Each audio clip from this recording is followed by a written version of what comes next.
केंद्र शासनानं सन 2027चा जनगणना कार्यक्रम जाहीर केलाय।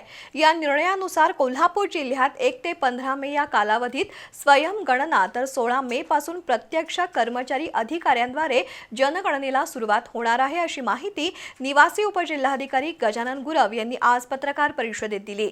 संपूर्ण देशात ही जनगणना प्रथमच डिजिटल पद्धतीने होणार आहे। दर 10 वर्षाला जनगणना केली जाते। त्यानुसार 2021 मध्ये जनगणना होणं अपेक्षित होतं, मात्र विविध कारणांमुळे त्यावेळी जनगणना होऊ शकली नाही। त्यामुळे केंद्र सरकारनं 2027चा जनगणना कार्यक्रम जाहीर केला।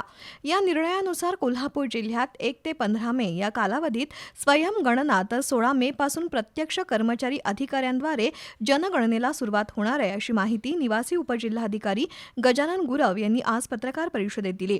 संपूर्ण देशात प्रथमच ही जनगणना डिजिटल पद्धतीने होणार आहे। यामध्ये नागरिकांना 34 प्रश्नांची उत्तरं द्यावी लागणार आहेत। त्याचबरोबर संपूर्ण माहिती ही गोपनीय ठेवली जाणार आहे, असंही गुरव यांनी सांगितलं। कोल्हापूर जिल्ह्यात 1257 गावात ही जनगणना होणार असून त्यासाठी 7000 अधिकारी कर्मचारी नियुक्त करण्यात आलेत। त्यांना 27 एप्रिल ते 8 मे या कालावधीत जनगणना प्रशिक्षण दिलं जाणार आहे। नागरिकांनी जनगणना कर्मचाऱ्यांना अचूक माहिती देऊन सहकार्य करावं, असं आवाहन निवासी उपजिल्हाधिकारी गुरव यांनी केलंय।